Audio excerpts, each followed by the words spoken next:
It's December last year. I'm feeling very, very proud of myself because of the progress that I've made in my sport. I've been trying to improve myself gradually but incrementally each and every day.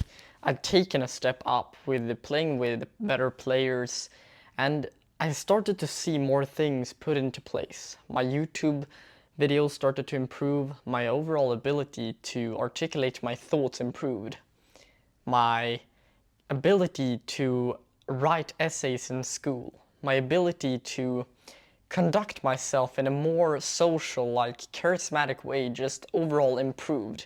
All aspects of my life seem to improve very, very significantly. But then something happens around February. I went to this particular football training. It's in the evening. I'm standing there, we're playing as usual, I'm talking to a couple of people, and I just get this weird feeling in my stomach. I start to feel a little bit ill or whatever. But it was more psychological. It was something that started to demand a little bit more of me.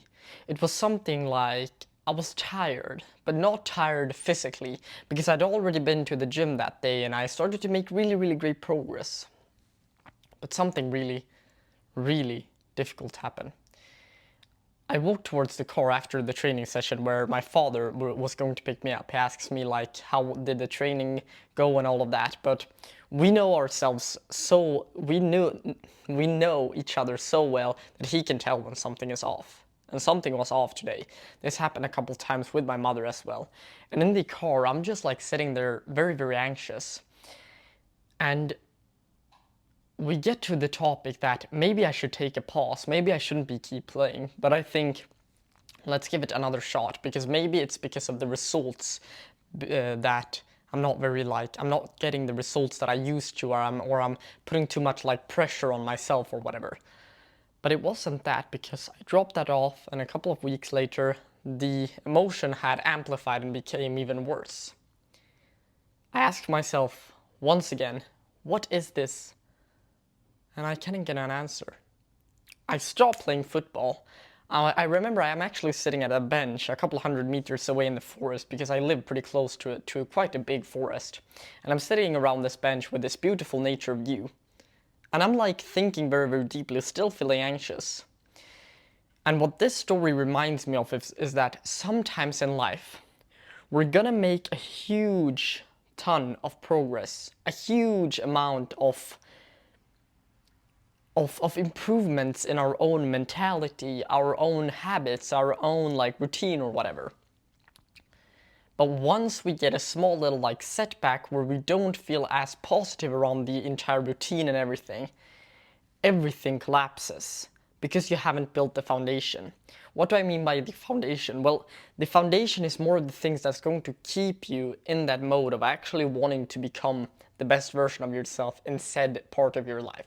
So for example, if you want to improve in football, you're gonna have to train your mind to be able to focus, to be able to get in the zone. And the reason for why you want to be able to get in the zone is because you like the sport. You like this thing. And why?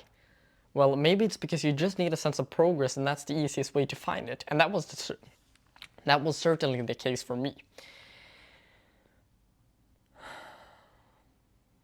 So, if we want to create this reality where we feel completely in control of our lives and get out of these hard times or harder times, I'm not saying that I've been through something extremely hard. Most of you have probably been through way harder things than me. But what's going to set all of the foundations here is how you view these harder times, the perspective you put of yourself. Because if you think to yourself, I'm gonna solve this, it's basically when you're about to heal your trauma or whatever, when you say I'm gonna heal you, you're immediately labeling it as something negative. As if you view it with gratitude, with an intention of reflection, you would have been able to grasp everything around it, and then you can go and you can just observe. You don't need to do anything else, because observation is one of the best practices when it comes to these things. What do I mean by observing your emotions, observing your surroundings and everything? Observing this just means that you take said emotion, for example anxiety, maybe it sits in your chest, your stomach, your throat, whatever you feel is the physical embodiment of this.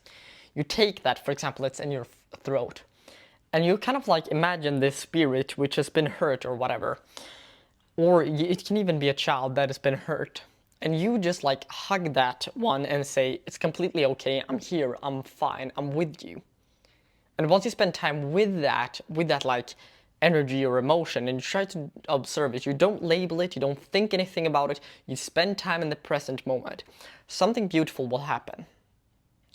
And that just is, you will have the ability to just sit with it. It's fine, it's okay. Whenever I do this right now, and I combine that with slow, deep breaths, that's when I'm able to step out of this and feel better. And then second of all, when you feel like you've switched off this purpose machine where you feel so dedicated on this one goal, what you have to do then is simple.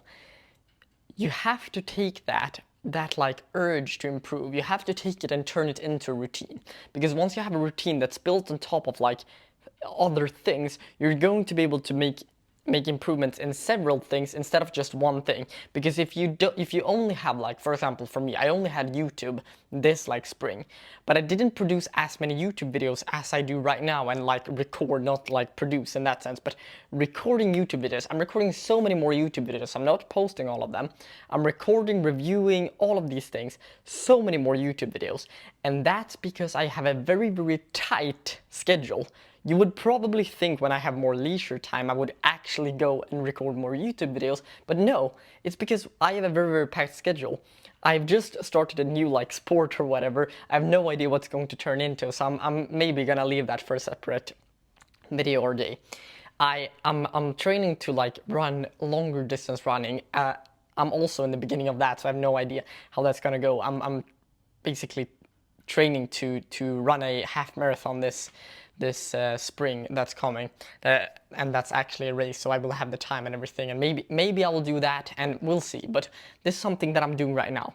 I'm also having my goals in strength, which I haven't accomplished yet. I'm having my goals in YouTube and helping people.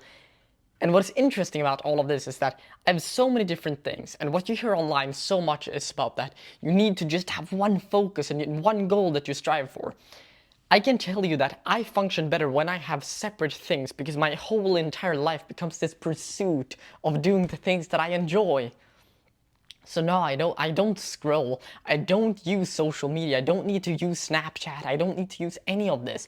And I don't even feel the urge to do it. That's the magical part of all of this. I don't even feel the urge to do it.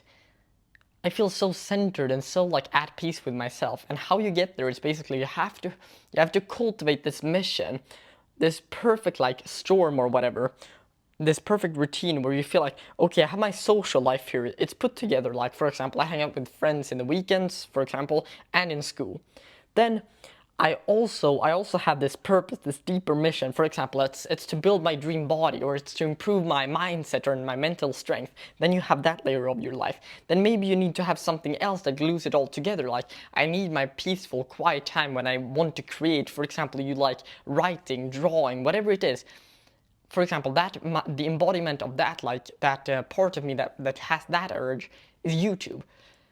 And now I want to spread this message with as many people as humanly possible. I hope that I've made somewhat of a great deal of actually putting this into perspective, that you can turn this like small setback into something greater. Because when you start to regulate your mind, when you start to regulate your nervous system, you will feel so centered and you will start making progress. And if you want to join, I have a completely free community. I want to provide as much value for free to as many people as basically possible right now. It's probably not going to be out forever. And yeah, that's really all I had to say for today. And I hope that you got some value, and I'll see you in the next one.